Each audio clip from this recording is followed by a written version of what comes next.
Bismillahirrahmanirrahim. Assalamualaikum warahmatullahi wabarakatuh. Baik, pada video yang kedua ini kita akan membahas tentang masih sudutnya ya, masih berkaitan dengan sudut dan sisi ya. Tapi sifat-sifatnya di sini bukan ukuran sudutnya ya, bukan besar sudutnya, tetapi terkait dengan sifat kekongruenan ya, kongruen. Oke, apa itu kongruen? Kongruen pada segitiga berarti istilah kongruen itu bisa juga dibilang sama dan sebangun ya, sama dan sebangun. Apanya yang sama? Ukuran sudutnya sama, kemudian sebangun. Berarti sebangun itu artinya bentuknya juga sama ya. Bentuknya juga sama. Hanya yang membedakan kongruen itu adalah jika ada dua buah segitiga dirotasi ya, dirotasi. Jadi segitiganya sama, tapi dia hanya diputar. Ketika dia diputar, kelihatan bentuknya kayak agak berbeda. Padahal sebenarnya dia merupakan segitiga yang kongruen. Oke. Pada soal yang berikut ini, salah satu contohnya, ada dua buah segitiga. Segitiga PQR dan segitiga STU. Dia dikatakan bahwa segitiga PQR dan STU ini adalah kongruen ya. Dua segitiga yang kongruen. Artinya mereka tuh sama dan juga sebangun. Cuma hanya dipindah posisi, kemudian dirotasi sehingga kelihatannya seperti berbeda ya. Ukurannya sama, panjang sisinya sama, kemudian jenis segitiganya juga sama. Itu kongruen ya. Oke. Baik. Kita perhatikan, diketahui bahwa besar sudut R itu sama dengan besar sudut U. Oke, kita tandai ya, kita tandai. Yang ini kita pakai warna biru ya. Yang ini sama dengan yang ini, oke? R itu sama dengan U. Kemudian kita tandai pakai warna lain. Yang Q itu sama dengan S. Q ini sama dengan S ya. Q itu sama dengan S. Sudah? Nah, sehingga apa? Kalau kita gambarkan ulang segitiganya di satu tempat ya, misalkan PQR-nya kan Q-nya ada di sebelah sini. Berarti kalau kita satukan mereka, maka pasangan sisi yang sama panjang yang mana berarti? Pasangan sisi yang sama panjang berarti nanti otomatis yang sudut yang lainnya, yang P itu sama dengan T ya. P itu akan sama dengan T. Maka dari itu sisi-sisi yang sama panjang adalah sudah kelihatan ya. Berarti PQ itu nanti hijau ke merah. Berarti PQ itu akan sama dengan TS. Ya kan? Kemudian apa lagi? Hijau ke biru.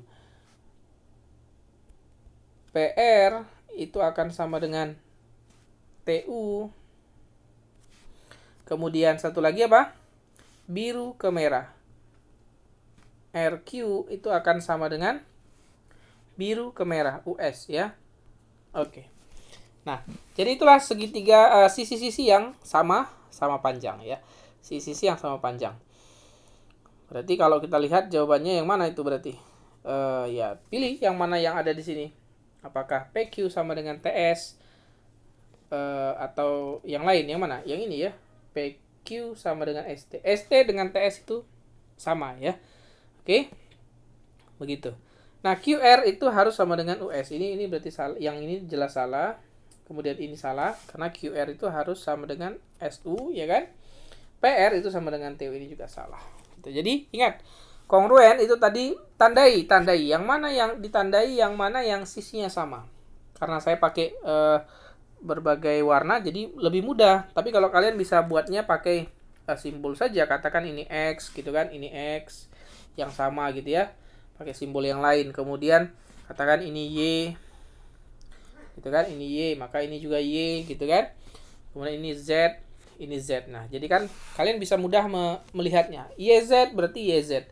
XZ berarti XZ gitu. Sama dengan lebih mudah kalau kita menandainya dengan simbol lain atau juga dengan warna. Oke. Itu soal tentang kekongruenan ya, kekongruenan. Ada lagi istilah lain dari kekongruenan, istilah yang sedikit mirip dengan kekongruenan, yaitu sebangun ya. Sebangun itu artinya apa? Dia bentuknya sama, bentuknya sama, hanya mengalami perbesaran ataupun perkecilan ya, perbesaran atau perkecilan. Maksudnya apa? Maksudnya begini ya. Ini kalau dia bukan kongruen, istilah lainnya adalah sebangun. Jadi kalau kongruen tadi, kongruen itu maknanya adalah sama berarti ukurannya sama, dan sebangun. Sebangun itu berarti bentuknya sama ya. Sebangun. Nah, ada yang sebangun saja, ada yang sebangun. Ada yang sebangun. Sebangun itu berarti maknanya bentuknya sama ya, bentuknya saja ya, bentuknya sama. Bentuknya sama. Oke, dia mengalami perbesaran. Contoh misalkan saya punya segitiga begini ya. Oke. Segitiga ini kalau saya perbesar, oke. Kira-kira begini ya. Nah, ini segitiga yang ini, yang pertama yang kecil ini dengan yang besar ini mereka sebangun ya, sebangun. Oke, sebangun. Karena hanya perbesarannya saja ya, perbesaran, diperbesar, oke, diperbesar. Diperbesar. Gitu. Jadi, bedakan istilah kongruen dengan sebangun ya, kongruen dan sebangun. Kalau sebangun dia mengalami perbesaran atau juga perkecilan, atau juga bisa dirotasi gitu, dirotasi. Walaupun dia misalkan bentuknya ini saya perbesar, tapi dirotasi, misalkan dirotasi ya. Saya perbesar tapi dirotasi. Seperti ini. Jadi mereka ini sebangun, hanya mengalami perbesaran ataupun perkecilan. Kita buat lagi misalkan lebih kecil gitu ya, lebih kecil. Nah, kira-kira begini ya. Seperti itu.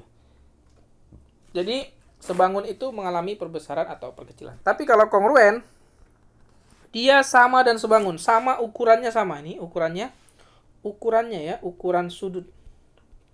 Ukuran sudut dan sisi ya. Ukuran sudut dan sisi. Sebangun berarti jenis segitiganya sama ya, jenis segitiganya sama. Oke? Jadi itu arti kongruen dan sebangun.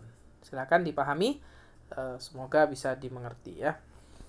Saya akan berikan lagi nanti video masih tentang segitiga ya, masih tentang segitiga. Baik, terima kasih.